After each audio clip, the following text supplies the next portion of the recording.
University of Florida. Go Gators. And then didn't we have anything lined up down there, so I ended up back up here and ended up starting a newspaper for Mechanicville. How's Adrian? Oh, So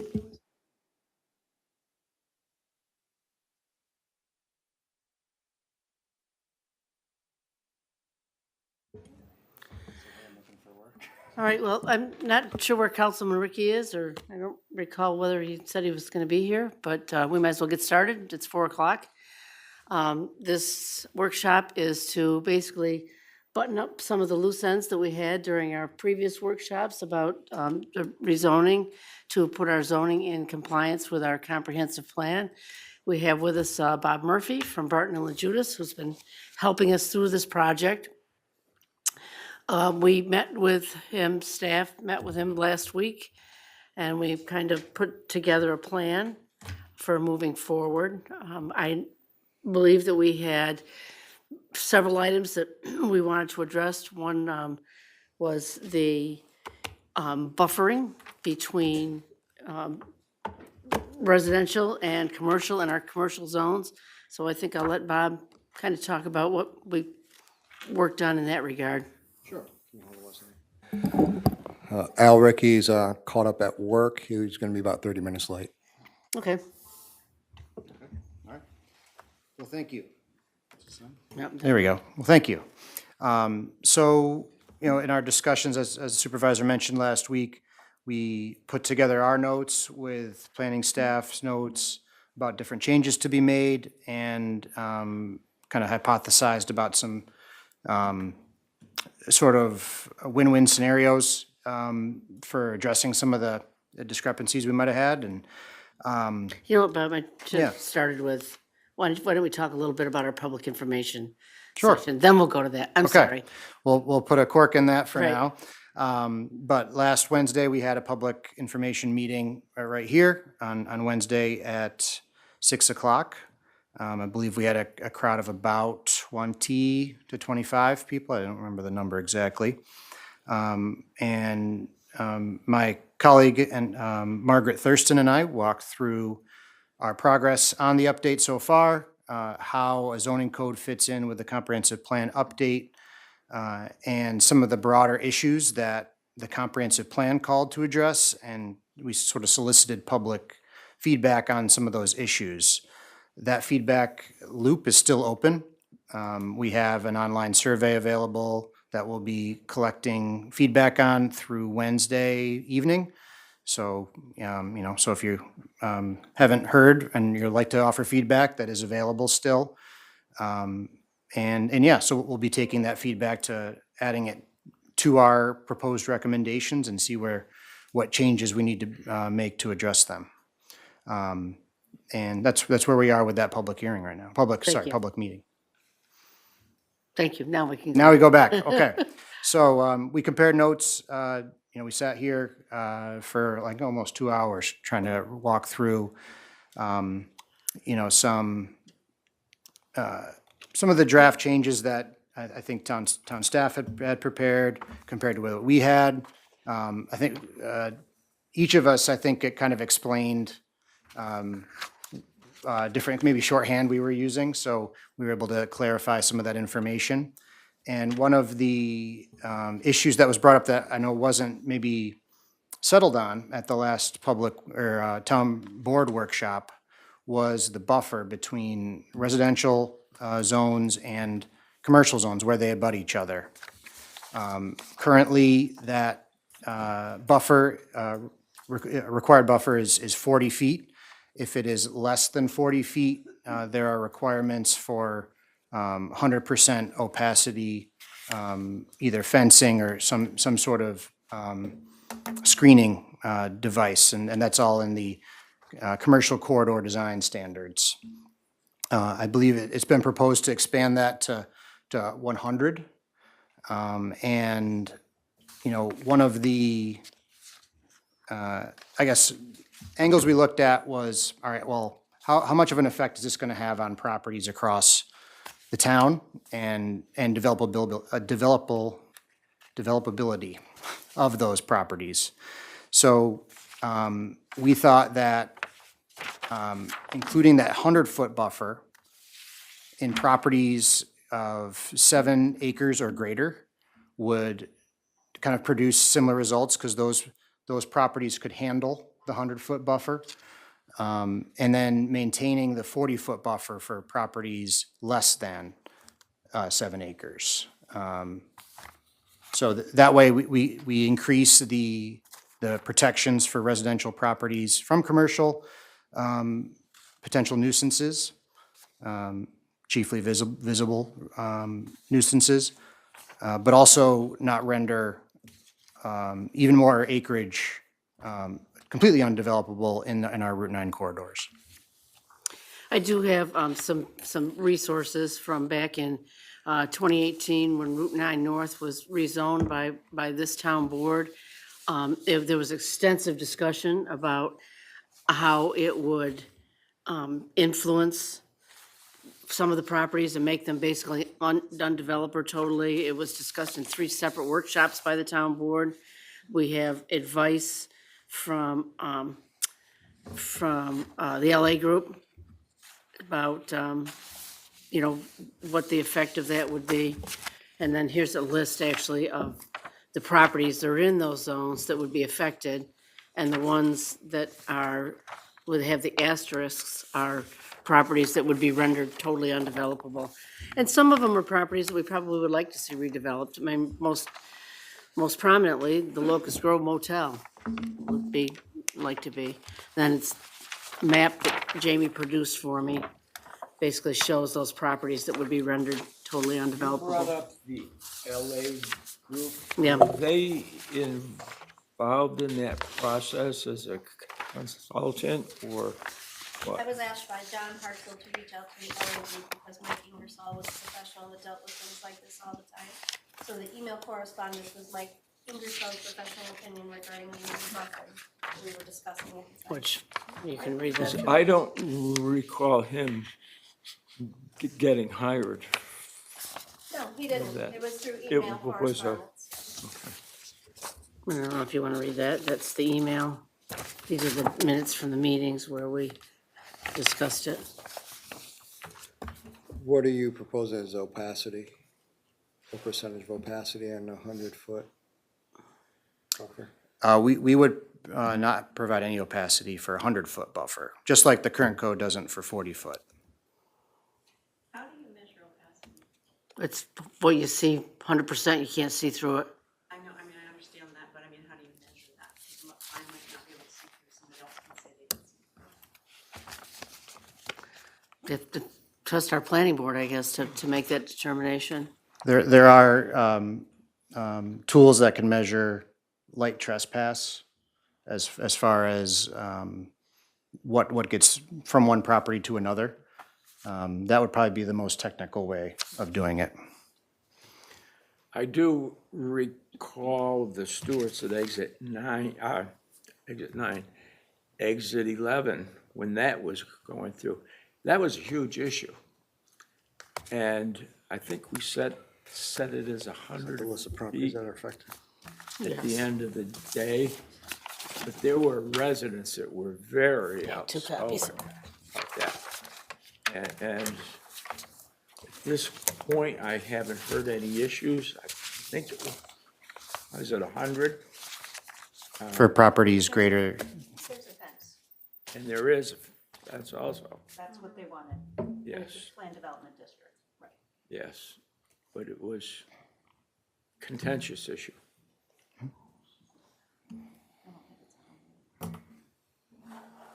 $50? And they're also marked on here, Matt, the ones that are basically That- affected. Butted up to households. Yeah, we were trying to come up with some creative ideas to, you know, satisfy your concerns mostly about that, so and that's the issue. the Locust Grove Motel being, it would be undevelopable if there's 100-foot across every instance where there's commercial right up against residential. And, you know, we would be taking away property owners' rights. which is kind of trying to balance the property owner's rights with the rights of residents is complicated.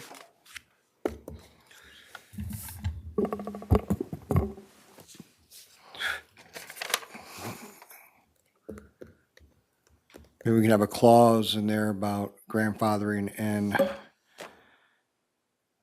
because these businesses already exist.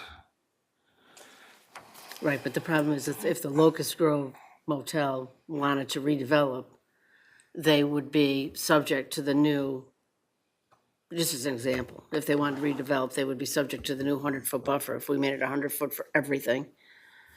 Some properties are big enough. Obviously, the drive-in is big enough.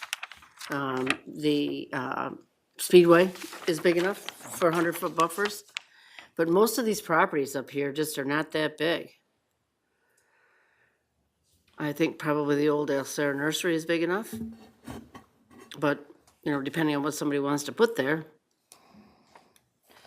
I have a question, are we talking with the buffers, we're just talking about visual? 'Cause- Yeah, I'm go ahead. sorry. Yeah, we're sharing one mic. So it's really distance. It will have an effect on noise as well, and presumably air quality, because you're increasing the space between two different uses. But the chief concern is visibility.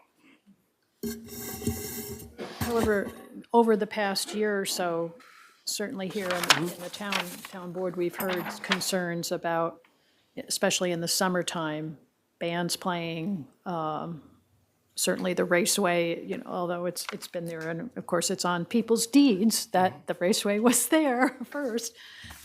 But we do hear a lot about noise, especially in the summer. People's windows are open and so forth. So do you have any recommendations regarding that? If a developer wanted to put in trees, is there something more effective? Is there a type of fencing or wall or certain things that we could recommend to help mitigate noise that potential? Sure. So, you know, there are several different varieties of buffers that can be used.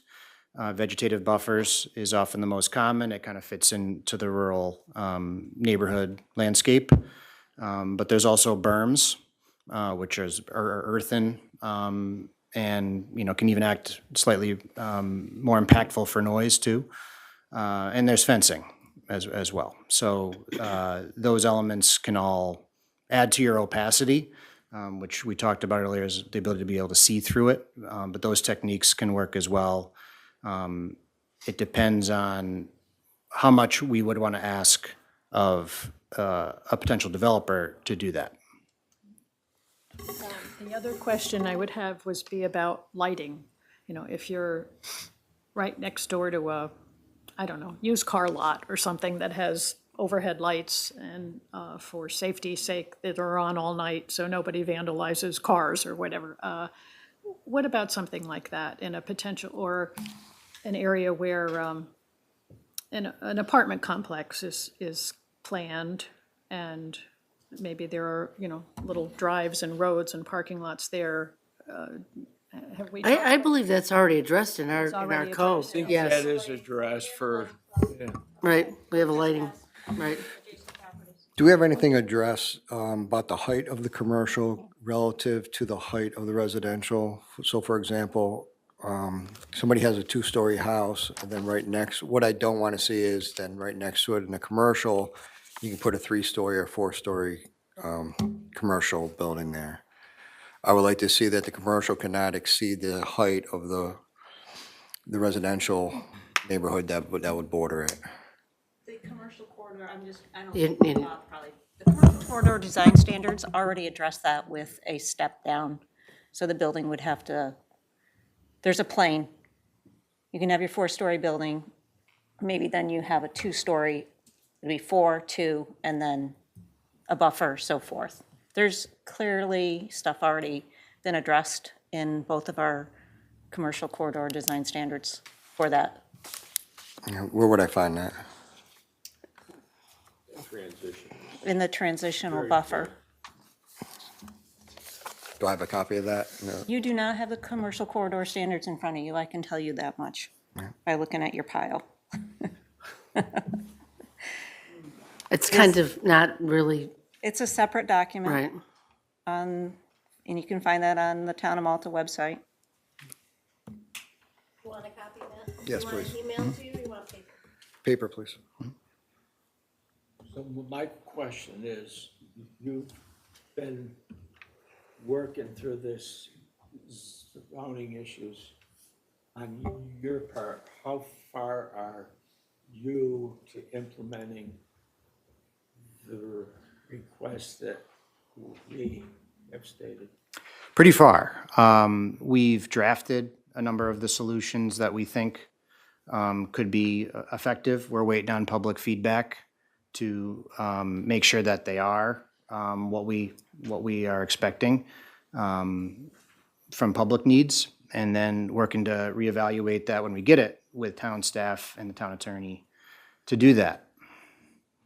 I mean, we anticipate having actual, if we can solve some of these issues tonight that we identified at our last meeting, we look at having legislation drafted for our attorney to review within the next couple of weeks or so, and then hopefully, the town board will be able to review it and set a public hearing in May.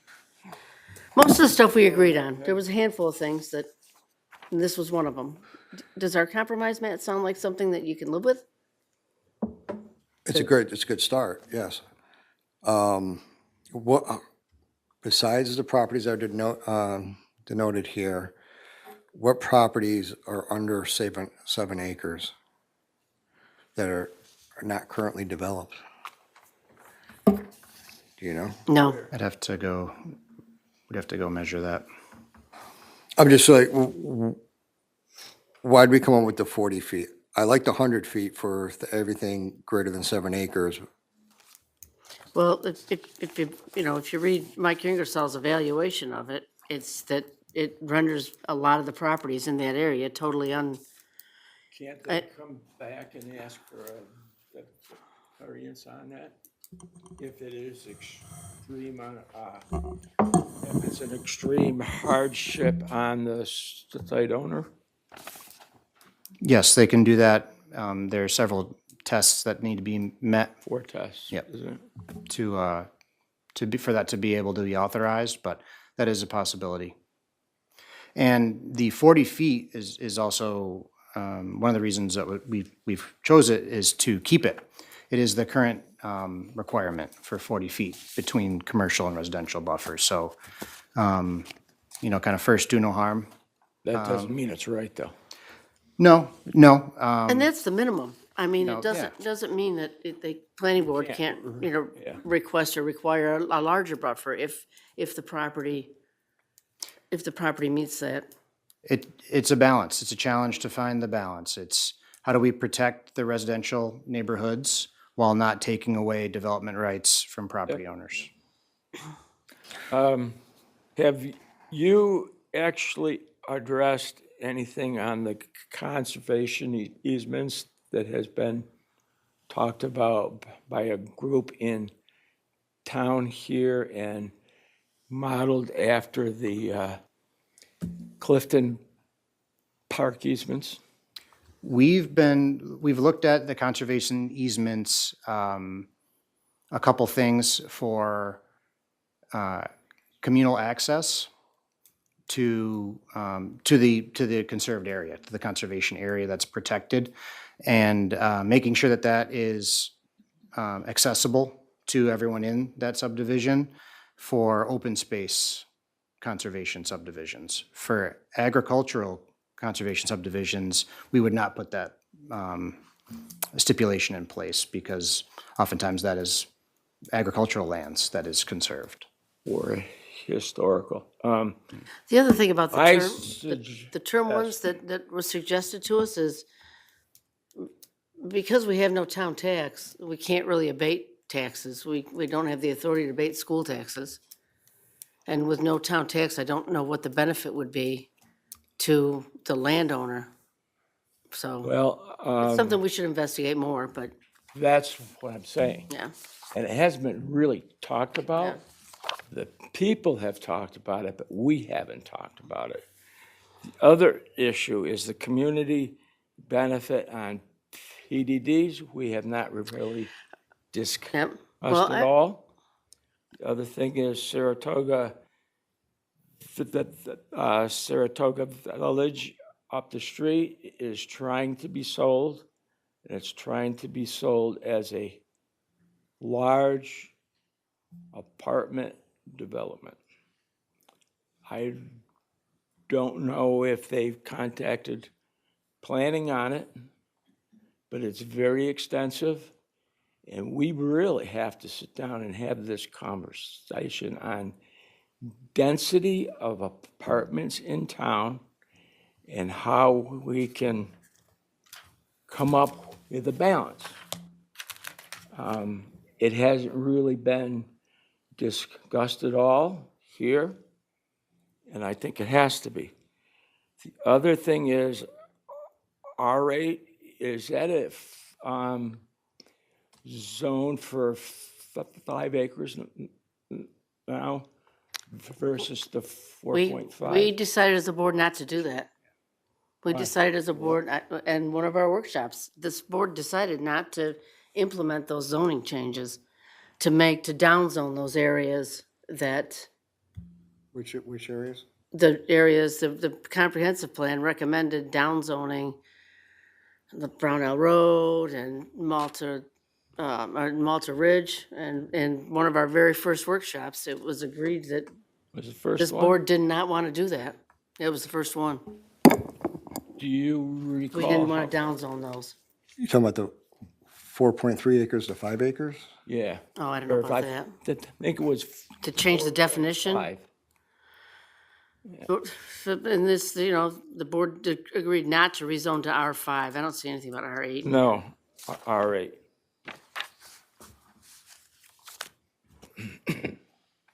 I haven't locked in an agreement on anything yet.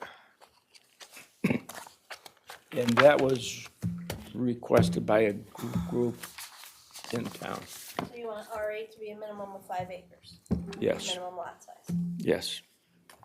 And I think it's at 4.5 now. For some reason, I think it might be 4.6. 4.6? Going back How to, they came up with 4.6, I don't know. It's just the round number. It's like we have a 40,000 square foot R1. So instead of 43,560, which is the 1 acre, we did 40,80. So that's. I like 5. That's why it's like that. 200,000 square feet, so it's a nice round square foot number, it comes out to an odd acreage number, but that's where it came from. I got you. And it's easier for planners and building department to navigate round numbers rather than odd numbers, because nothing is divisible by. You don't like 5? I don't. 'Cause it's- I do. can I circle back to the buffer? Couple questions I have on opacity. The opacity, the way it's written right now, does it have to achieve 100%? The way it's written now, explain to me how much opacity must be achieved if there's commercial developed next to residential? At the 40? Yes. Correct me if I'm wrong, but currently there's no opacity requirements if you have at least 40 feet of buffer. If you have less than that, then there are more requirements. Is that the way you guys, okay. I definitely want opacity. I would like that buffer to be vegetation, if at all possible. What do you think, Tom Board, what do you think of the buffer? I like the 100 feet for greater than, say, 7 acres, and proportionally downscale it down to the 40 feet. So for example, 7 acres or greater, 100 feet, 6 acres, 80 feet, 5 acres, 60 feet, 4 acres, 40 feet, and it stays at 40 feet. And then somewhere, if there's already an existing business on there, they're grandfathered in, that this new buffering doesn't negatively affect them if they want to redevelop their commercial property. Is that at all reasonable? planners among us? An existing So they'd be, owner or, An existing business, there's a commercial business that currently exists, let's take, for example, Almost Saratoga.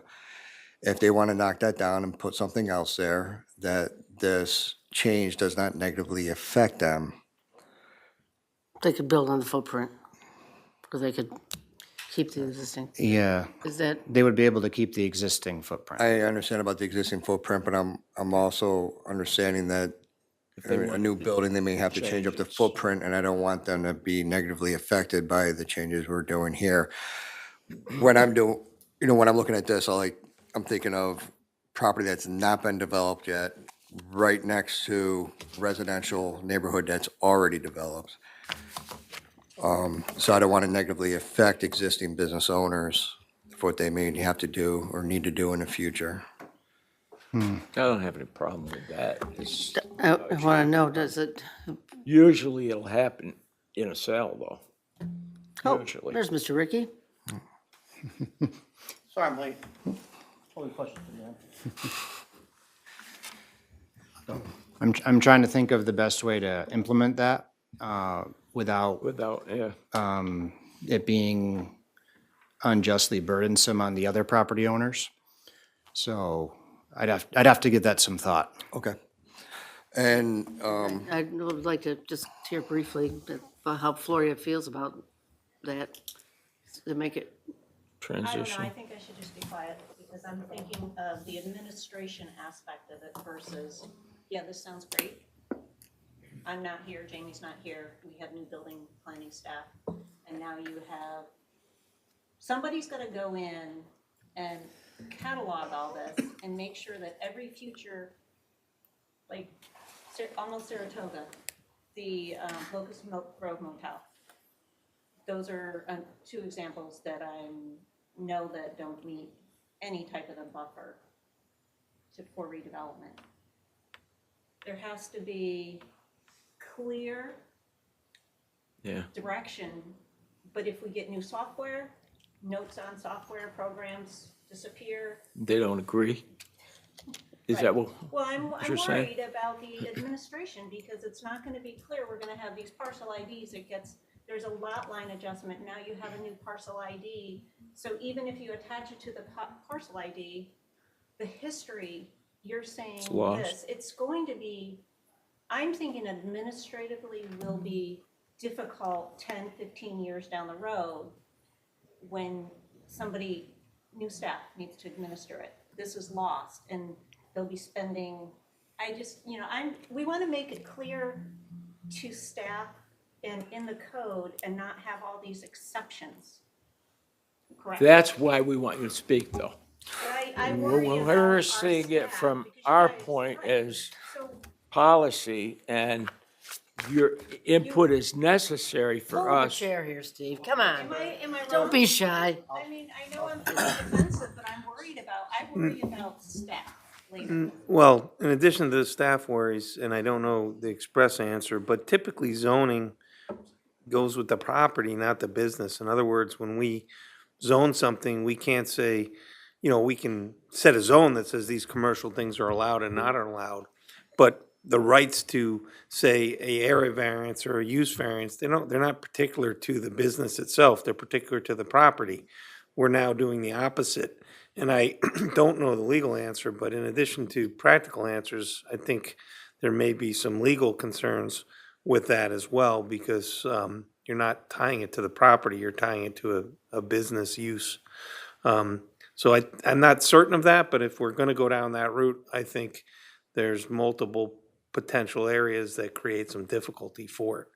And the second point I would say is just, when we're thinking of these issues, obviously things change in town and staff changes to that issue, but, you're also getting into, just a lot of issues, like, well, it was a business, it was an LLC and a corporation, now a different business caught it. Is that the same business or is that a new business? Is that the same?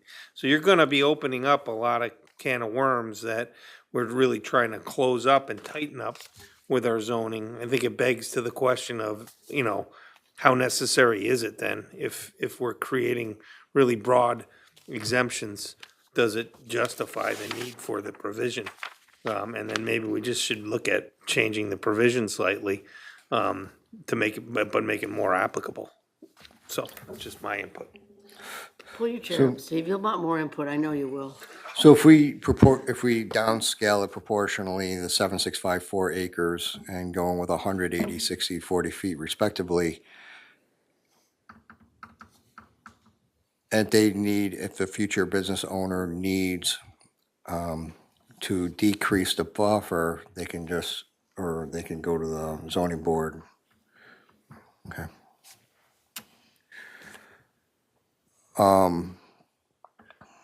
And as far as what I was addressing earlier, one of my concerns is the intent of the heights between the residential area and the commercial area is, I don't want somebody in a commercial business being able to look into the window of a residential house. That's already been established. Okay. Oh, By our design standards. You know, yeah, I just wanted to be able to confirm that. Yeah. so. Commercial corridor design standards. there's the heights, there's the angles in the transition. It's 67 west extensive. and north. They mirror each other, but. And, okay. I'll just confirm that, and I do want some type of opacity between all residential and commercial. Yes. So when you finish with your things that you're addressing, you're giving us a draft. Yes. I'm assuming that we will review, have input, and then we'll adopt, right? Following a public hearing process, After. county referral, We and gotta leave the, Right. seeker, yeah. you know what? The public really hasn't had any input yet here. So Well, that's they important. did have extensive input in the comprehensive plan preparation. I will say that, so, over the Did course of a couple of years. And And our goal is but to, now we're merging them, right, so so, we don't wanna have to do this. right, C7 retail, is that 40,000? yes. Okay. We reduced that to 40,000. God bless you. Another concern that Matt mentioned, and I think a lot of people out here in the audience are concerned about, and we discussed this at length, is the zoning for Malta Gardens. So I'll let Bob speak to that. Sure, yeah, this came up at several times at our public meeting last week. And so I did some research following that meeting to sort of better understand the situation that was being described. And I looked into the programs that New York State offers to help fund the rehab, relocation, rebuild of mobile and manufactured homes. They're offered by New York State Department of Homes and Community Renewal. And those two programs, I didn't see any references in the program guidance to the underlying zoning. I didn't see, and maybe I'm missing it, but from what I saw from the program guidance, it didn't stipulate that it had to be zoned manufactured or mobile home specifically. So I didn't see that requirement. So I still think that Malta Gardens would be eligible for that funding, to my knowledge. The secondary issue that was brought up, it's not maybe secondary, but the other issue that was brought up as part of that discussion was the concern that folks in Malta Gardens could be priced out if an owner sold to someone who wanted to develop single family or some other use, they could be priced out. And in looking at legislation for planned development districts, to change the use from mobile or manufactured homes to single family or some other use would require an act of the town board. So in that way, it offers the properties in Malta Gardens better protection than if it was some underlying zoning district that included manufactured or mobile homes. So that is another protection that I think the Plan Development District actually offers, in my understanding of it. So just to say that in another way, is that what a planned development district is it's zoning, and it's particular zoning for a particular area that may not conform with other zoning.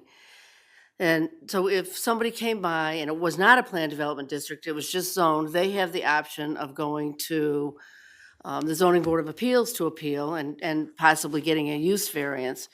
Members of the zoning board of appeals are appointed, they're not elected. But because Malta Gardens is a planned development district, any change in that zoning has to be authorized or done by the town board, which, of course, you know, we are elected and accountable directly to residents. So in my opinion, after we looked at it, we talked about it with planning staff, we talked about it with Bob and Margaret, there really is no better vehicle to protect you from being redeveloped by anybody else who might come in and want to buy it and build apartments or something. There just isn't anything else out there. You got the safest zoning you can possibly have, because it takes a legislative action to actually change that zoning. Manufactured home park. The planned development district is several phases. I did take it out and read the PDD. Is manufactured, well, some of it's apartments, and the rest of it is manufactured homes. And you are telling us that in order to change that, they would have to take some action to the board. Yes, We would have an opportunity to discuss that. yes, it would take action, legislative action by the town board. We're not in a position where the park would simply be sold to somebody who wants to cover it with apartments or. Right. Right. Well, the place can be sold. What they do is a different story. Right, the place can be sold. They can't change it from manufactured housing without an action of this town board. Which, You'd have a big Right. say in it. right, So I agree with you, Cynthia, when it comes to Northway Estates and Malta Gardens. The third other neighborhood that is concerned, that is not a PDD, is R3, and that's off of East High Street. What protections do we have there for those mobile homes? again, those, right. Roan Drive, is it?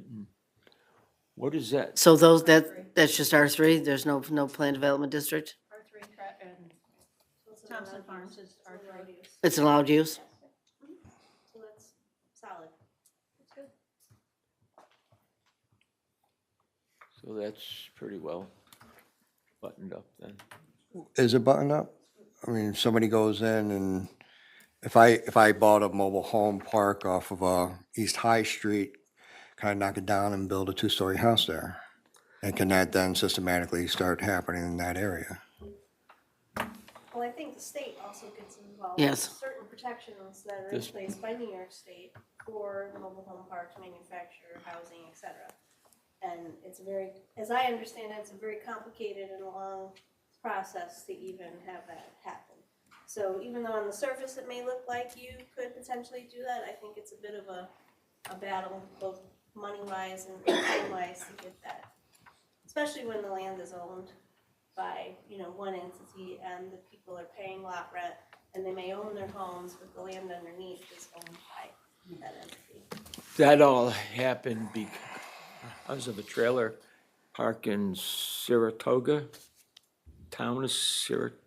I mean, I know isn't it? that's where one of the most. It known- started getting very active and Right. these trailer controversial park- to, Right, and the battle that's gone on there, I don't know that that's why, but I know that there are protections in place. I think it happened about that time. Yeah, it probably did. Are there protections about, I live in Malta Gardens, and are there protections for us? Rumors are going all over the park, and they're driving me crazy. We've been there 19 years. Are you talking about Malta Gardens? Yes, I Yeah, am. you guys are solid. Yeah, I mean, there's They're nope, not gonna come along and Nope. tell us to move out or Nope. whatever. nope. It scares us to death. I know, it would, like I say, 85 years old, yeah. and somebody comes along and says, bam, you've gotta go. Right, like I say, in order for that to happen, it would take legislative action by this board. But by this board Yep. here. In other And you guys words, got a lot of votes in there if it was sold, they'd have to sell it as it is. as a manufactured As the home trailer park. park. Right. If they decided to sell it and change it, they'd have to come not only to planning, they'd have to come to the town board, and we would have to allow that. I mean, it's So good if- for elderly people. Yeah, I mean, it serves the town well. Plus the fact they need to do something about cleaning it up. Ma'am, Can control that up to a point. Well, that's And a we are matter trying. to be discussed at a different meeting, because Yeah. this is about zoning, so. But it does have bearing, because if you're not sure that you are safe there, you're reluctant to put too much pressure on park management. People might say you're being a nuisance, and we will just. Well, we put a lot of money in our home, and it's fairly decent, and I don't want somebody to come along and say, I'll give you $20,000 and bam, you gotta get out. That's what I'm Right, afraid of. But not only, can't. are you protected by the zoning in place, but you're protected by legislation that New York State has passed to keep that from happening. And then another, Because that did start happening. Mr. Gottman? I wonder if it would be possible to draft some kind of a letter that could go to folks who have this concern when we're finished with this process, I'm just- so that, I actually, my office will take care of that for you, to try to explain the whole process. and then at another time, you say there's going to be a meeting about cleaning it up. Well, that, like I said, it's a discussion for another time. We don't have a meeting scheduled, but yes. This is for zoning, it's not code enforcement. Isn't there something? It's a whole nother I issue. remember a couple years ago, this has all been brought up. Isn't there something written that they could not sell that and build? Wasn't there something in there? That I they, don't recall that.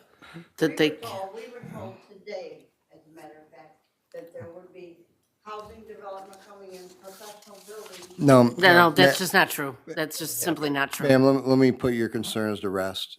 On this board is both political parties, and all five of us are in agreement that Malta Gardens and Northway Estates and any other mobile home park in Malta stays a mobile home park. Northway Estates of Malta Gardens has that extra beneficial layer that it was built under this PDD that specifically states it can only be a mobile home park. Well, if, can I interrupt you? Just explain what a PDD is. Sure. Yep, No, go ahead, you do it. I mean, Actually, it's a planned development district, meaning only a mobile home park was allowed to be built there. So It's zoned if as a it's- mobile home park. If the Solomon Group decides to sell it to another entity, that entity can only keep it a mobile home park. Correct. The only way it could change is through the town board changing the legislation of that PDD. And again, as I said, you have 5 members of the town board, and we disagree on a lot of things, but this is one thing that we unanimously agree on, that it's going to stay that. I appreciate that, it makes me feel a little better. as a town board, we are not looking to take anybody out of their homes and say, hey, go find your own. Personally, I think that park serves a good Anyway. need in our town. And it isn't gonna change. Okay, so let's, like I say, I'll try to draft something to send it out to everybody in the park so that you have some assurances to explain the entire process, so you know. But I do, just reassure me on R3 off of East High Street. What prevents that owner, management group from selling those pieces of land and somebody going in and putting houses in that? Well, it would be similar in nature. Those different types of housing is allowed there versus what's written in the PDD for Malta Gardens. However, that still comes into play with the New York State law, that's in place. And because mobile homes are viewed, in a different manner than stick-built homes, because they, you have to have the home abandoned, and you have to go through this other process in order for them to even be ordered to be pulled out of there, ripped down, or whatever. There's that, and I don't know specifically, I think we might have looked it up the other night, but, the law itself from the state, but there are certain protections that make that very, very difficult and lengthy. Steve, are you comfortable that, Somebody give that. That chair's got wheels on it, you know. Yeah, This is Mike. there's real property law, section 233, that protects manufactured home parks and the sale, the notice requirements, and potential compensation to people within those lots. So to Jamie's point, they have extra protection that other similar situated developments don't, provided they're deemed to be a manufactured home park, which is a park that's got, I think, more than 3 units. Land that's owned by a private entity that has more than 3 manufactured homes on it that are rented.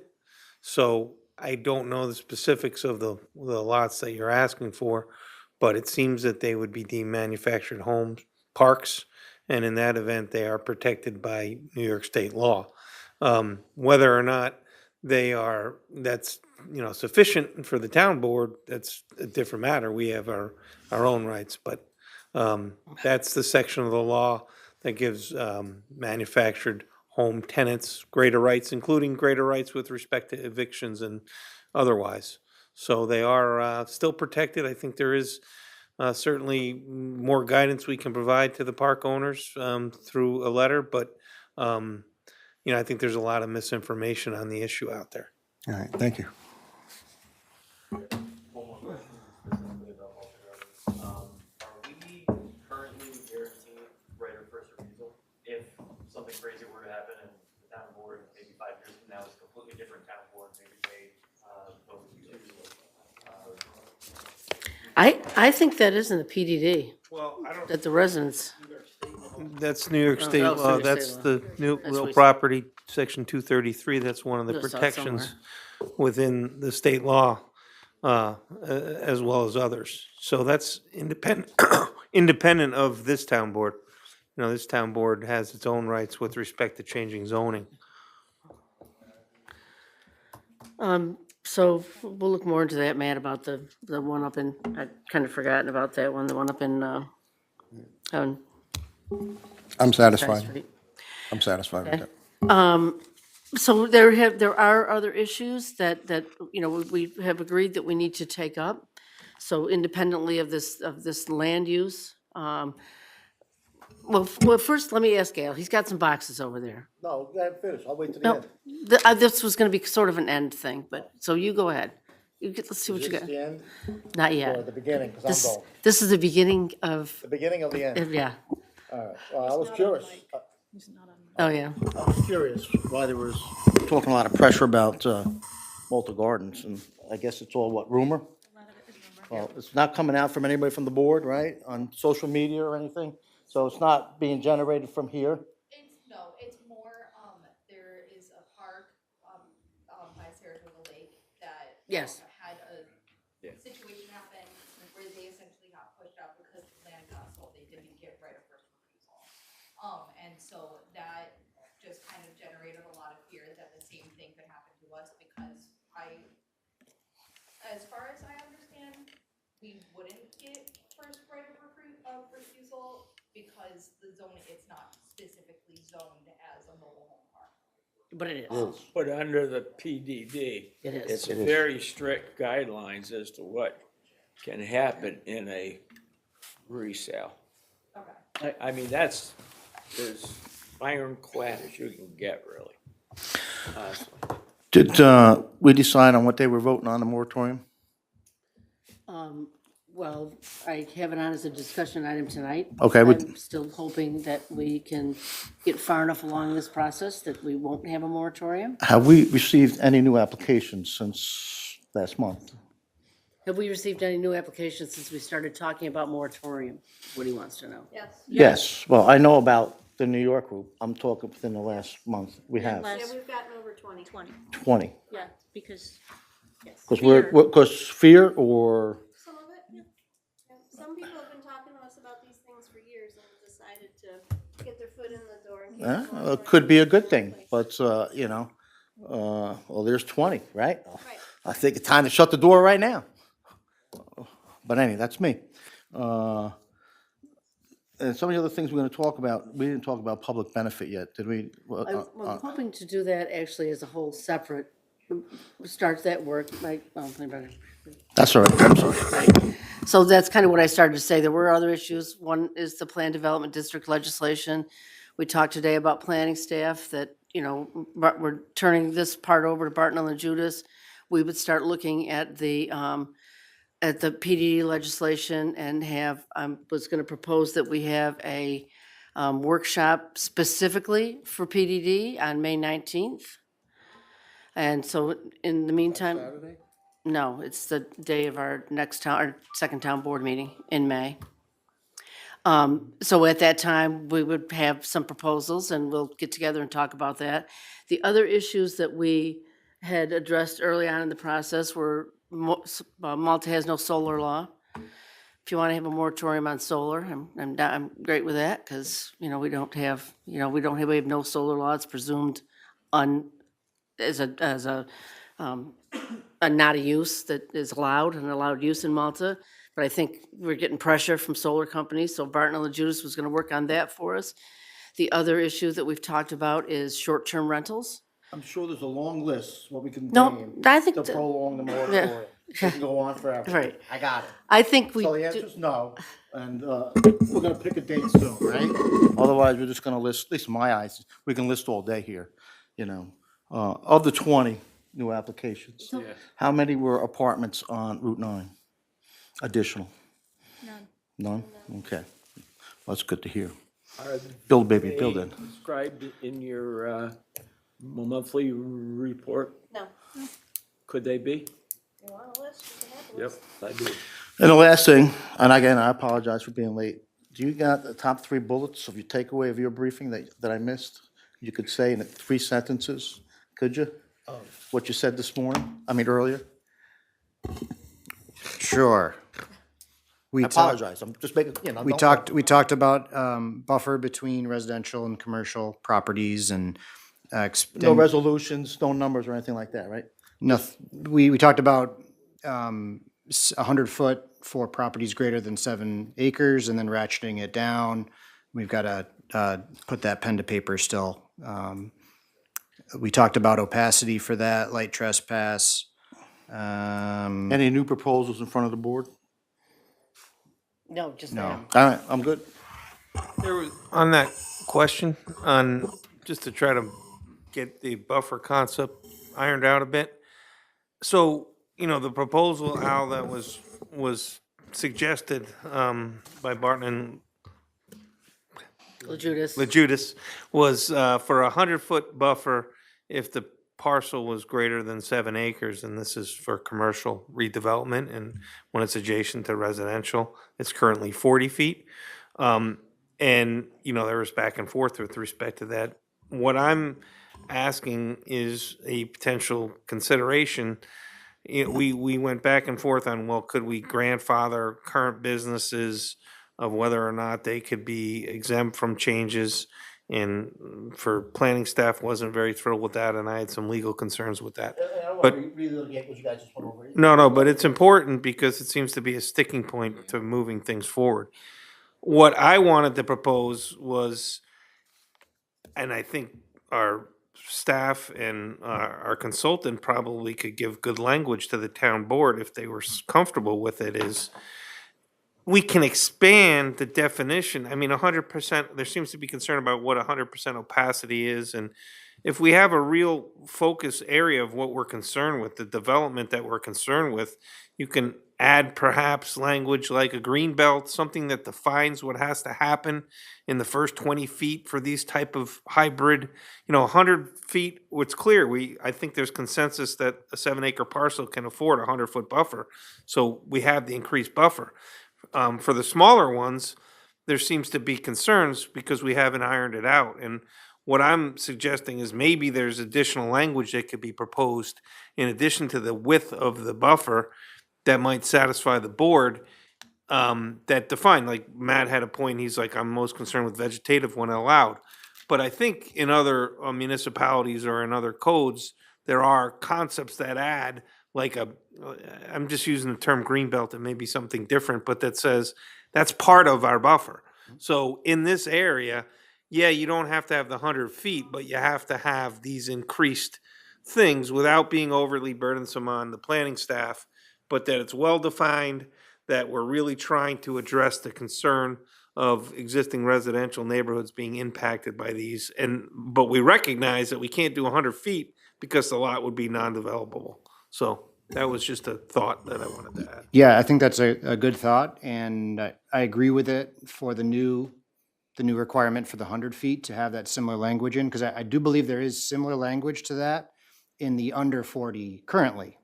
So there is, it ratchets up the amount of opacity, different elements that are needed if there is less than 40 currently. So we, Vegetation. Yeah. Right. Winter and summer. so we could add that similar text to the same effect for properties under the 100-foot buffer as well. Between 40 and 100 or Before- yeah. whatever.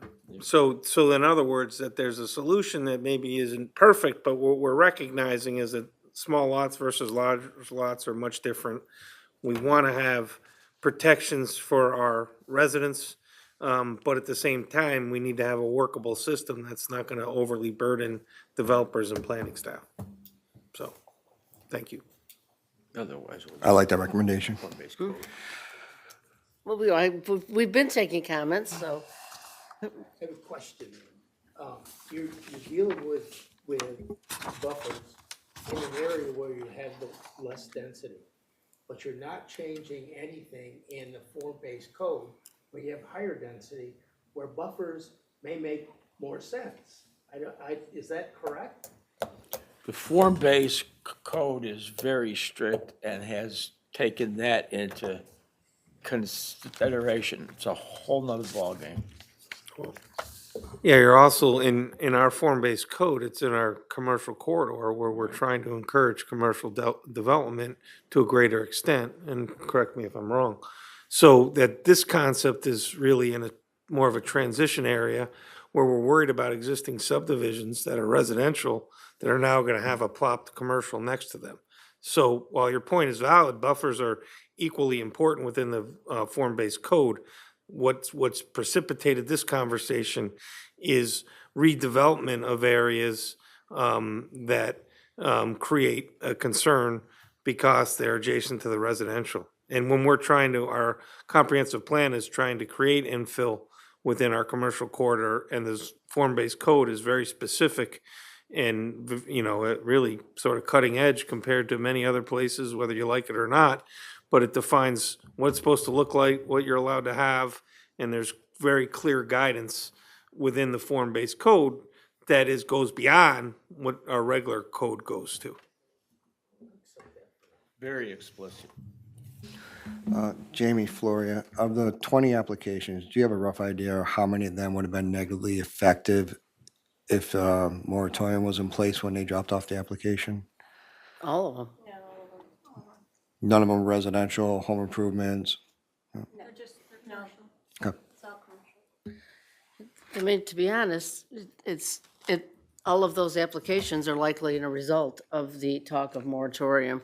There are people with developable land trying to get in. So it was a good thing. It's a good thing.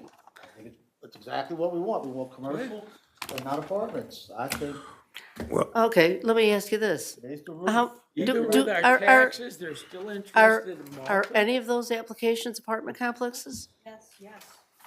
And I'll ask, you asked Route 9. I asked You on Route did 9. specify. Route 9, no. That's what I'm worried about, 1,000 apartments on Route 9. But It's my biggest concern. Do I understand there's gonna be apartments and commercial all out through Malta? Yeah, I thought my. These are apartments in the form-based code. Correct. in the commercial, There are apartments in the form-based code. code that you're. Route 9, I don't want 1,000 apartments on Route 9 and your Walmart right there. in Saratoga We're cutting out his Walmart. Village. Did we do language for that yet? That's, yes, we're reducing the footprint for retail We do. Tonight would have been one of the lead. Right. leads on I'm the getting vote. calls about to it. 40,000. You mean DCJ? We're reducing that to 40,000 square You wanna feet. Sell that whole thing as a whole package. I'm not the real estate person, I'm the planner, so I don't care. So what the applicant is doing behind the scenes for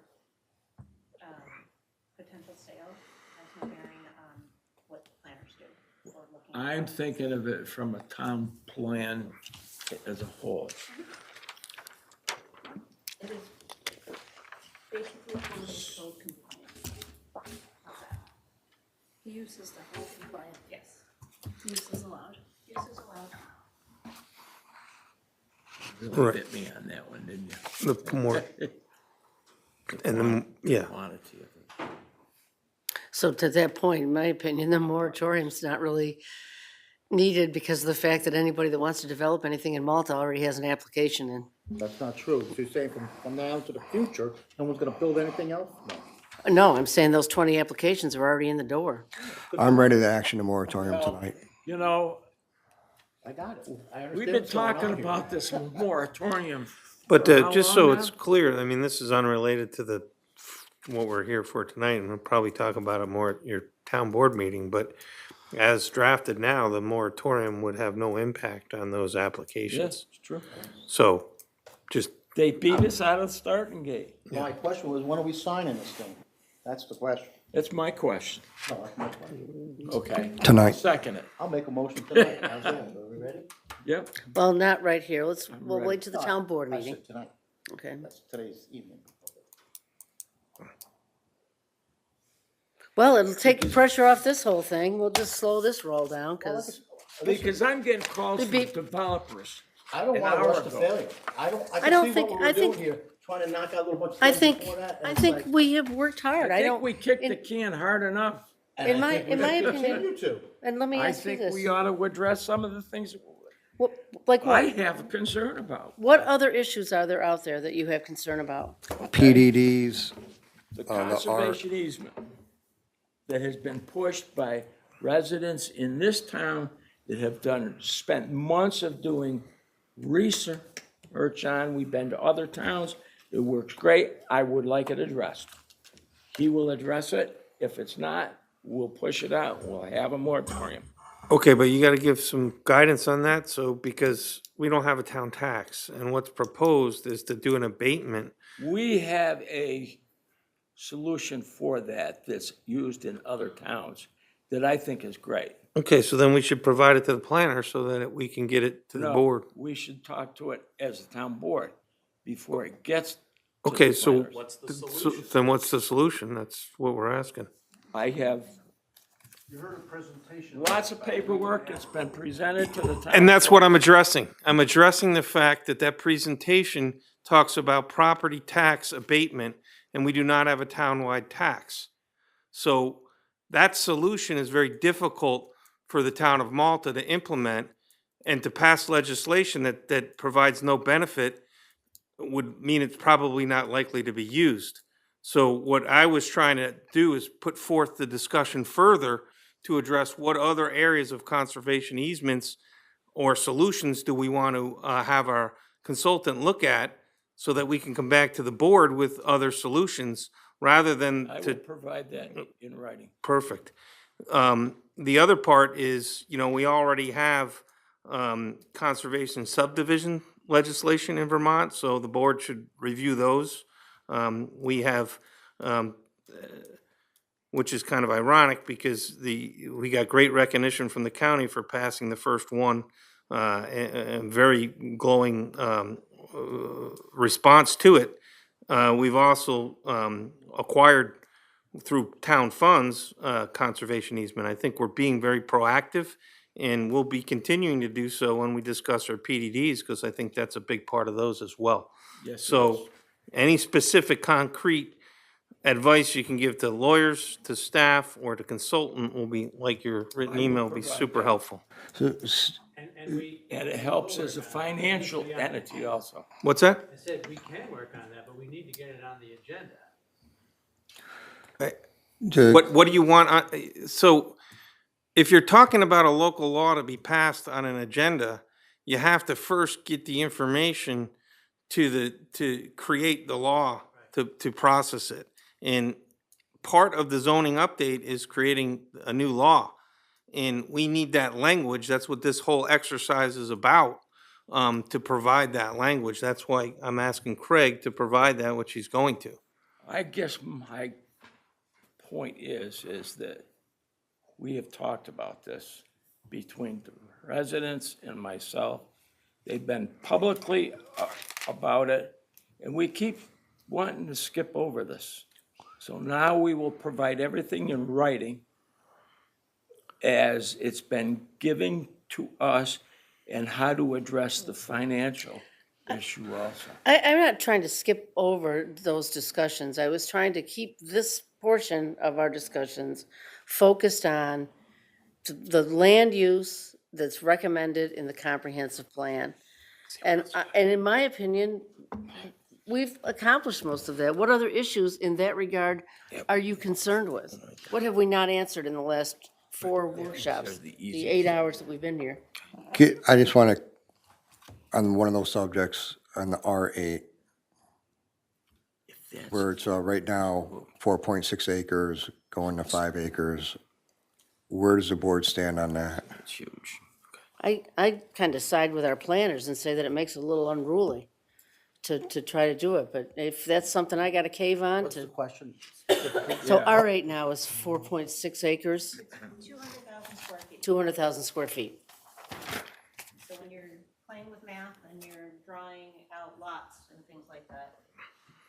It's a lot easier to draw 200,000 square feet than it is. Oh, surveyors 5 and acres. survey acres, jeez. The town plan recommends. You that wanna- only 2 places Peter, that exact Peter. change. Come up to this. No, No? no, let us finish the conversation with Al here first. I'm in support of going from 4.6 acres to 5 acres in R8. Okay, I support that too. So 200,000 to 217,800. I'm for it. Spencer. Now, do you want to? all right, what else? It just doesn't Well, make, it's- because you have, if you have a 10-lot subdivision, right? And, you know, you're going to want to, you have 40,000 square foot lots. I think the consistent was you'd have 5 of those lots versus Why 5.3. does that matter, Matt? Seriously. 4.6 to 5. I'm not getting something on that. Yeah, I mean, yeah, that's my you opinion. gotta That's make it not that significant. 5.2 to make it round. Talking to many of the residents over in that area, they want 5 acres. Can we have a resident explain his No, point of view now, or are they not allowed to talk? Certain individuals? Yeah, 5 acres. It is. It's a round number. It's whatever the They're board gonna, wants. just Whatever keep you it guys 200, want. they're gonna have to do it. There you go. What All else right, got, Matt? well, I agree with that. So, you know, Yeah, it's- 200 what? what I about- just want to understand, What about, Barb, 4.6, the round 200,000 square feet, or 5 acres, which is 200? 517, he said. Yeah, 217. The more the better. Okay. all right, well, we're out. Just All right, either that or take the 5, round it up to the easiest thing that our planners can, is there a number that, I've never heard that, but I mean, you could go to 240,000, you're bigger, but at least you got 6 lots. People will deal with it, it's fine. Just calculators. what number would, 5 acres is fine, I acquiesce. what number makes sense of going above 5 acres?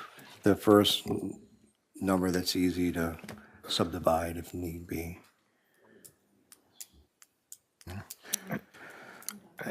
wave my white flag. I just think it's What are a the, vestige of the old code was 40, 80, 120, 200, you know, so if we're changing it, we'll just change it, but. I don't know, we're just changing it to change because they want, I don't know, so. it's only in R8, isn't it? Yeah, Yeah. and it's lot size. it's to increase the lot size, which the public down there has been adamant about. What else you got, The Matt? last few boards that I've been on, What is a round number that makes sense? 4.6. No, Al, yeah, It's fine. It's fine. 217.8's fine. 217. 5 acres. what else? on the conservation easement proposal by the residents with dealing with the tax abatement. I'm just trying to get some clarification. So you're saying, let me see if I make sense of this. Because there's no town tax, and this is basically your property tax, your county tax, that we possibly don't have the authority to pass a town law? I'm asking Steve. Okay, I didn't say That anything. we don't have the authority to pass a town law to tell the county how to, Yeah, we don't, Circumventing their authority, cutting their property. no, tax. it's just not practical because we're passing local legislation that only impacts town of Malta property. There is no town tax, so the resident can't get an abatement from our town tax. If you don't pay a tax, you're not saving any money. It may So I think decrease that- the valuation of the property. I think but- Matt's asking if we have the authority to abate county or school No, district taxes. We don't. Well, then that's a moot point. Well, it can affect the valuations of properties, but what's the question? Can I contribute something to the conversation? Certainly. I've spoken directly in person to the planning staff in the town of Clifton Park, who has been operating a limited conservation, term conservation easement. I'm not just talking about any conservation easement, not permanent, term conservation easement, meaning limited in time, program for over 20 years. I'm not saying it doesn't work in Clifton Park. Talking about the tax, I'm gonna get the tax. So it's there, the language is all there, there's a lot of experience with it. Point one, on the I have tax, on the tax. I asked them, how does that work? Clifton Park, you don't have a town tax. How does that work? The big tax is the school tax. How does that work? And they said, we're responsible for assessed tax value of properties. Everybody else who then taxes properties uses our town assessment. There are use districts like Malta has, okay, not a townwide tax. There are use districts, affects that. But the big effect is on the big tax, which is school tax. And I said, well, gee whiz, that's a separate government entity. Can your town assessment, just because you So- say a so they- property is worth X instead of Y, does that reduce the school tax? And They- they said, yes. They don't abate the tax, they reduce the assessment. They reduce the assessment. They reduce the assessment. It's not a I said, tax okay, well, abatement. Has the school board, since you've been doing this for 30 years, has the school board said, gee whiz, we're losing a lot of revenue, we object, you can't Yep. do this? She said, there hasn't been a peep. The loss in revenue has been so tiny. No, they're not losing revenue because everybody else is paying for it. Right. Yeah, Right. their budget number keeps on going up. Their budget number keeps on going up, Have and there been any objections to this politically? And the answer was absolutely, Well, everybody loves it. probably because the rest of the residents don't know they're paying more as a result. The other thing that I'm very Come on, every interested in exemption, is, veterans exemption, firefighters exemption, senior citizen, every exemption makes somebody else pay more. This is not a new idea. and I've gotten pushback on that exact thing. People are tired of paying for everybody else's exemptions. The guy that I proposed it to, you know what, he was an adamant no. And he's the most conservative, cheapest guy down in your area, guaranteed. The other thing is, and I know this is a little bit off subject, but we had the increased density for senior housing. We threw it out. What if we had increased density and established funds that went back into a fund to help conservation easement?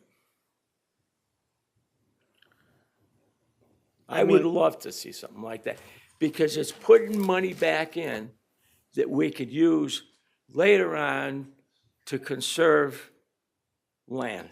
Yeah.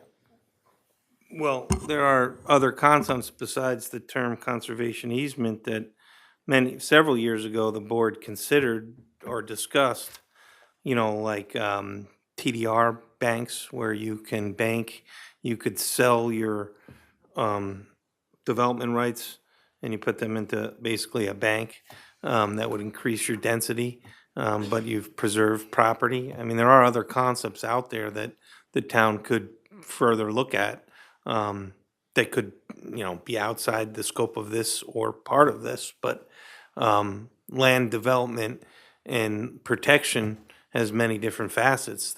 The conservation easement and the term is only one suggestion. There are others that you could look at, and although they're complicated and have had mixed results, but certainly, you know, My It's about funding, personal though. thing on that is, there's this big conversation on density. I get it. But if those funds could go back into conservation easement, which is very costly to our town, it makes the residents kind of see that, okay, You gotta have people this is the willing. impact. You gotta have people willing to actually, well, there's two Enter things. into There's, that, too. there's the private aspect where they could sell them and have a planning process in which, you know, on this property, land is gonna be preserved, so I can develop this property more, and there's this basically, but there's other ways. I mean, the problem that we have now is that we wanna buy conservation easements, we don't have the funds. They're very costly. Right, Extremely costly.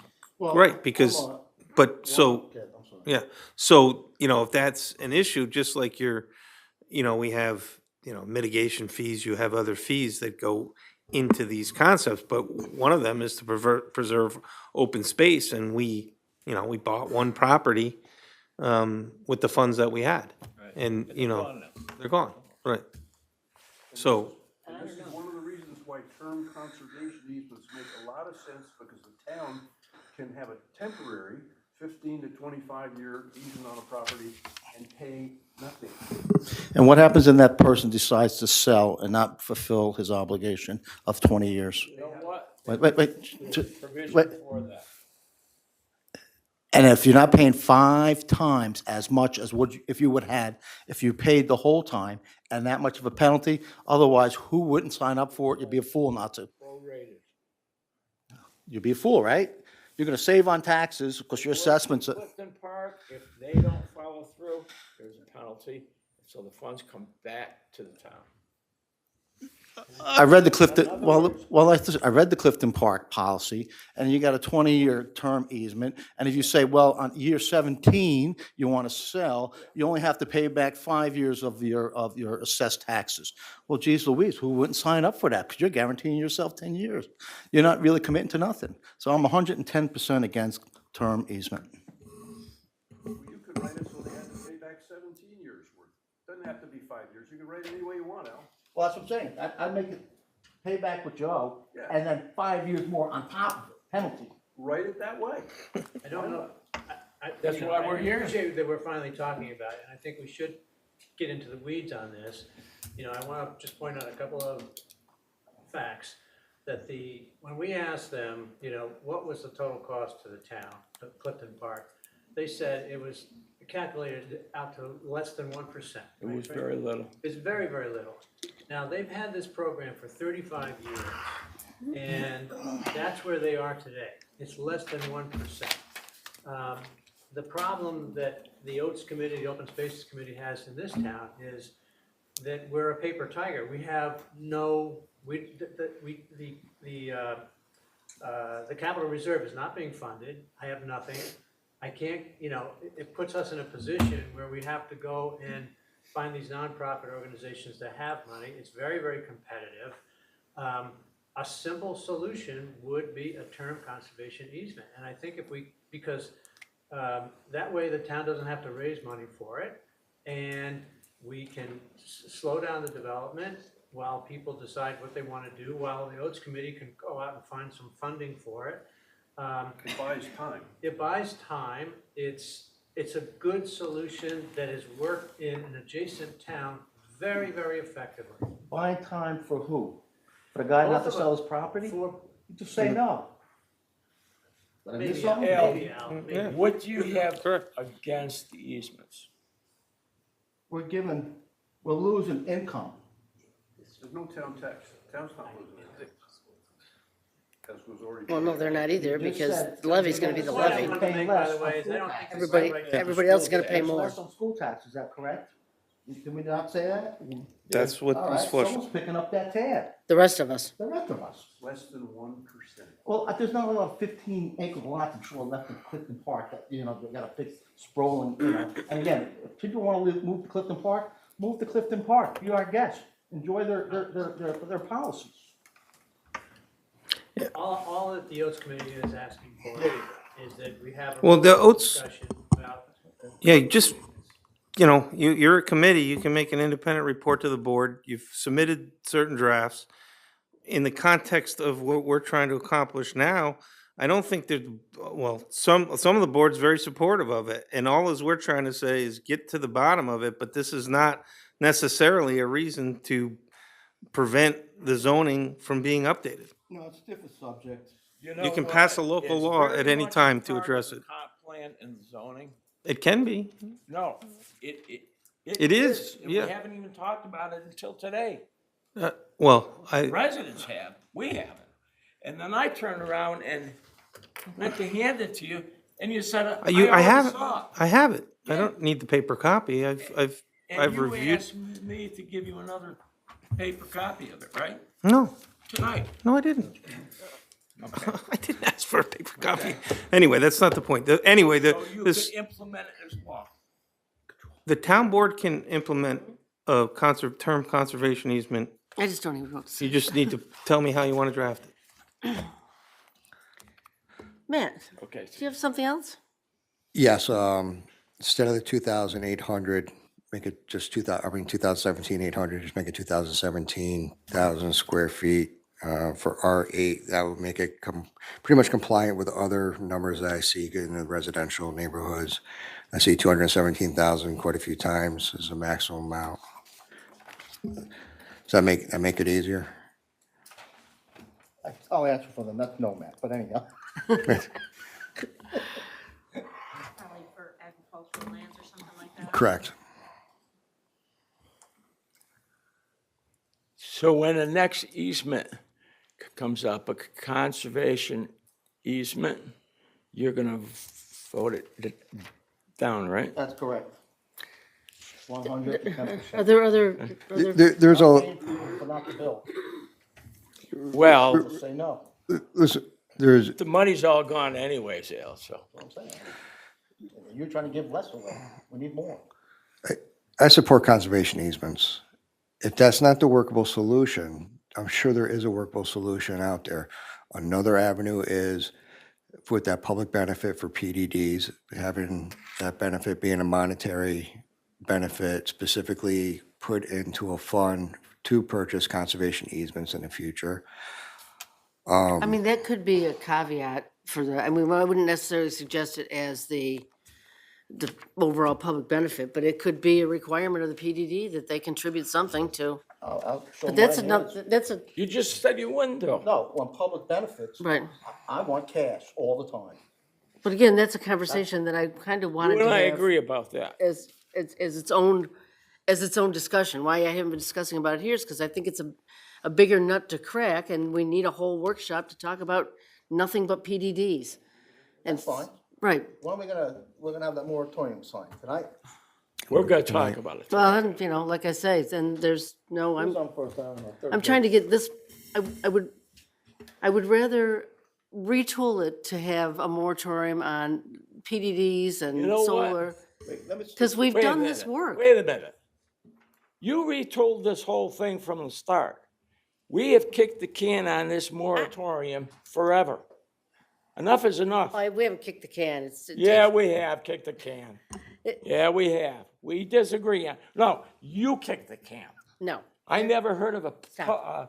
Right. There's a Don't tell me timeline. to stop. We I'm not had the to- only one notices it in town. I get developers call me. An hour ago, I got a call. What's the status on the moratorium? You know what I could tell them? Zero. Zero, because our communication is zero. There was a timeline that we had to follow. The legislation was drafted, we had to refer it to the planning board, we had to refer it to, we had to refer it to Saratoga County, we had to have a public hearing. We only have so many meetings, we never had a special meeting. the earliest that could be adopted would be tonight. So it hasn't been any kicking the can down the road. Well, I don't agree with you. Well, you could have adopted it at the last meeting, but we put it off for a reason at the last meeting. Oh, that's right, we put it off because I wasn't here. a member, right, because Craig wasn't here. That's why I was just asking why, we're doing tonight. But That's what probably do you why it was see, drafted last week. Future workshops to be about in the future? Well, I was proposing that on the 19th, we have a workshop about plan development districts, PDD. pleading. And again, That's fine, I'm all. they don't have to be part of a moratorium because we can just say we're not, I don't want it part of it. That's why Okay. we're separating, right? you know. So I want to know what other work we need to do on this particular land use, what you guys see is undone, not, what you guys see is undone. I would like to just go back, I believe, what neighborhood is it? Down near Maltaville. I believe the comp plan was asking to increase the square footage for the lots, and I believe we didn't change it. We didn't I change was it. hesitant on it. Maltaville, neighborhood 2.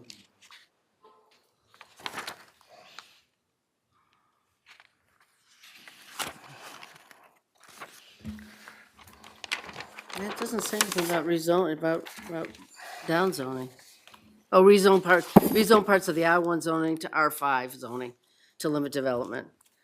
And we decided at one point not to make any of those changes, but we can go back and make those changes. Well, I just want to discuss it again. Okay, My intent is, I like to see more houses. I like not dense houses, but I like to see more houses. People want to buy houses.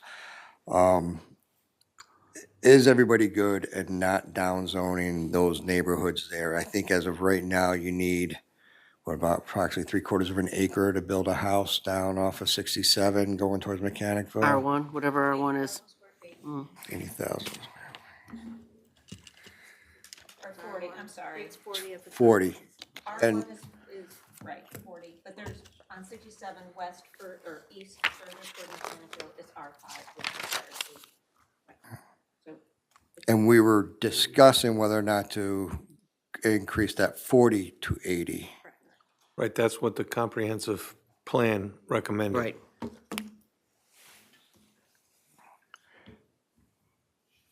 Is every, you go from, And that is done? Or- no, we did not, did not rezone. we did not downzone that.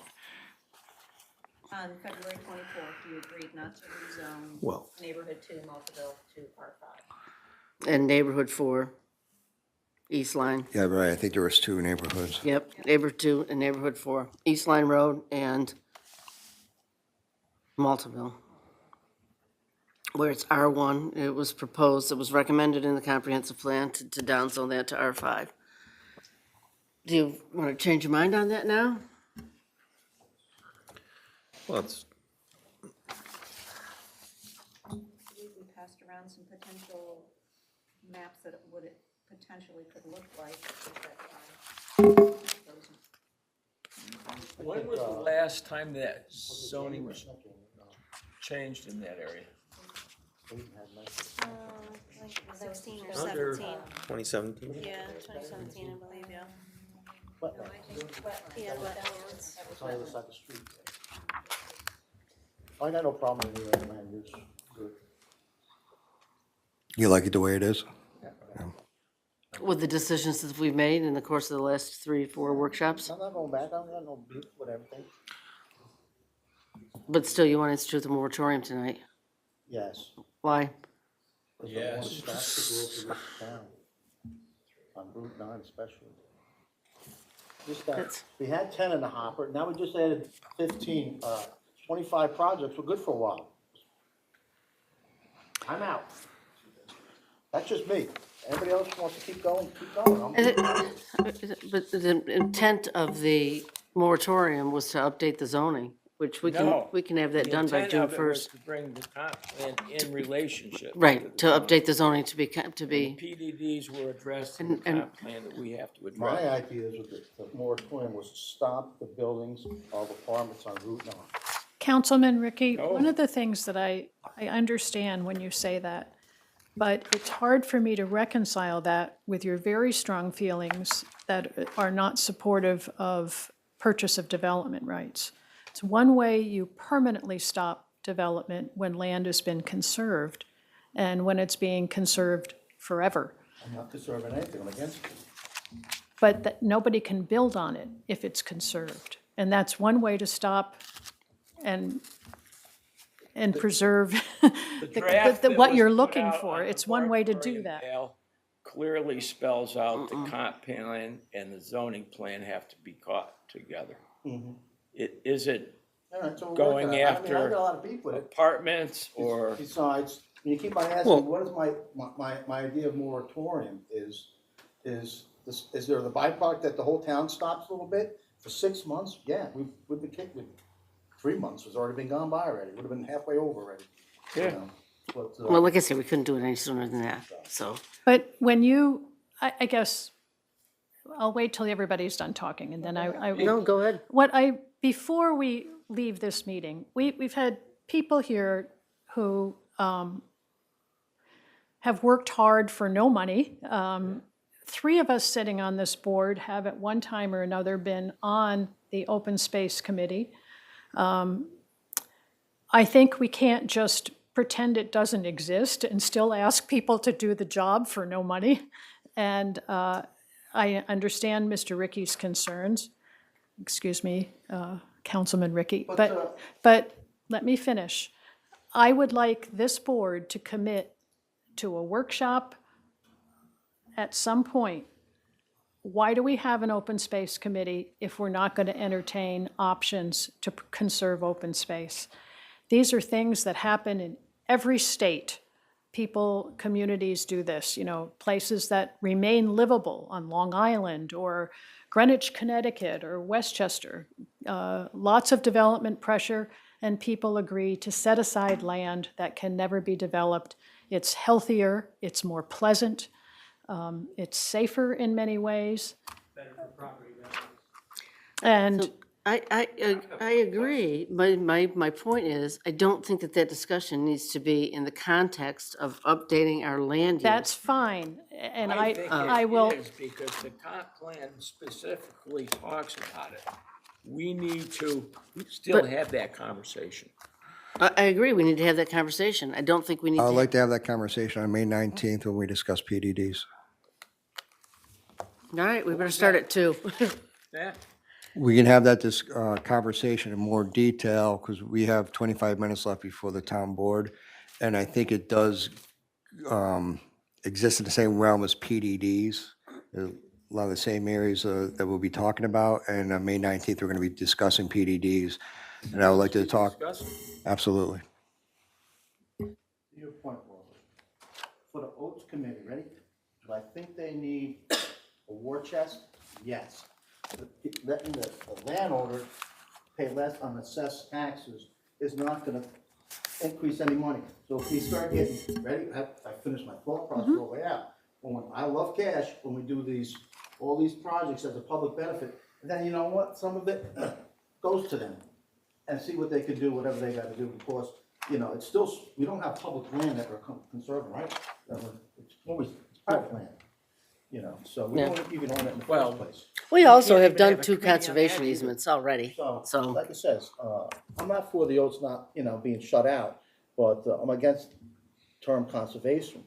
Because you're right, it doesn't build up the funds It just to helps buy the guys that got over property rights. 15 acres, and you'd be a fool not to sign Right. up for it. Well, nonetheless, I think And I we shouldn't shut down conversations on this. You're one member of the board. We haven't had a full presentation on this, and I would like to know more. I'd like to, maybe we can invite someone from Clifton Park who could come and talk to us and say why they think it's good. You don't have to agree. You don't have to agree on a, preface everything. I have let me finish. I have said very little during this meeting. Please give me the courtesy of letting me finish my statement. I have no preconception about the outcome of such a meeting. I'm just asking us, to the courtesy of people who work for free as volunteers, earnest volunteers, to hear them out to acknowledge that we ask them to serve in this way and that we listen, accept, perhaps we can accept some things and say we see merit to this option. All they want is to come and talk to us about one option that we might consider. Are we obligating ourselves to agree to that option? We are not, but let's hear them out. Let's do them that courtesy. I'm not saying that you're not, and I've met individually with both those gentlemen to talk about their topic individually with an open mind. So it's not that, you know, and I'm not telling the board not to hear them out. I'm not saying that. I'm just saying, my personal opinion is that I don't like turning.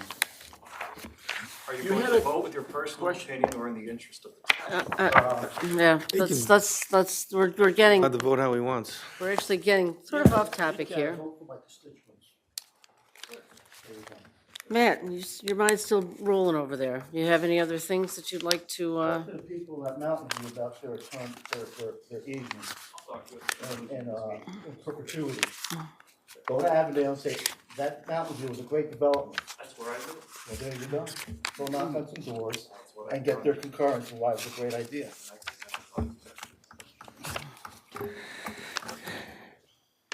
There's a, Well, I'm sure, guys, you could be here at the 19th and help with a presentation on that, right? Right? Good.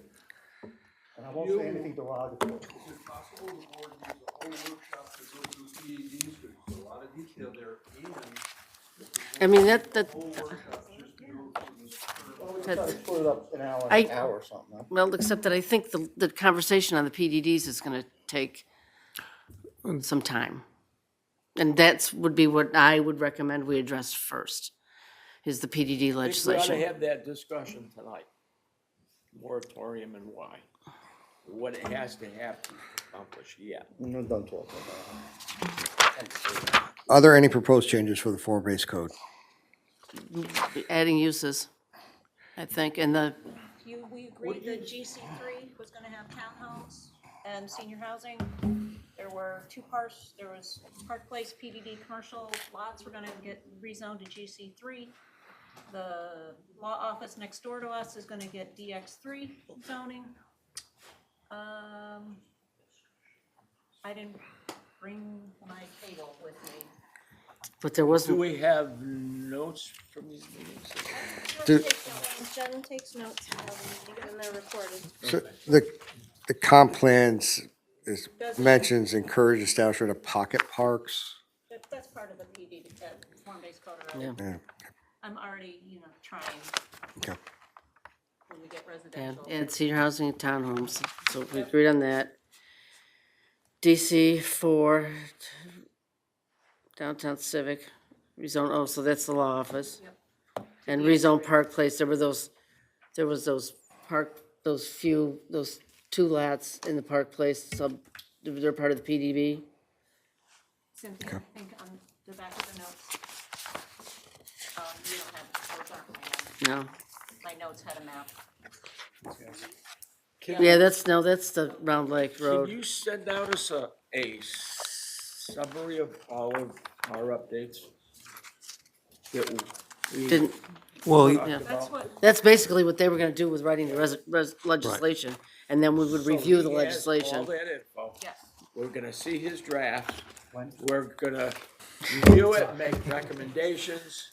And move Well, if we forward. go into a moratorium, I won't rush them like I've been rushing them. Thank you. No, no, this, one has nothing to do with the other. Take your time and do a great product. Yeah. And take everybody's input. I'd rather see And it everybody's done right. idea. I tell you, don't wanna rush to failure. I like to do it once. That's why one has nothing to do with the other. And then we got all the topics in the world, and I go all the workshops in the world to discuss anything, I'm all for it. But what we've been doing so far is putting our to-do list together and starting to execute draft solutions for it. So at the end of the process, we'll have that list of changes and then a red line version of what changes are made so you can see them. So no matter what we include or what we don't include. Good. Thank you very much. Jamie, I'll come down to your office at some point and pick up that. What is the document called? Nine guidelines. Thank you. You want 9 and 67 West? You do, right, both? Yes, please. Don't be late. We'll start without you. Are we done? You're doing 4 Steve? 19? I'm good. Jamie? Four. Where are you? Two if we keep it PDDs. If we include conservation easements, we'll have to start it, you know. Gotcha. Take a break, close the workshop, take a break for town board meeting? Yep. Beautiful.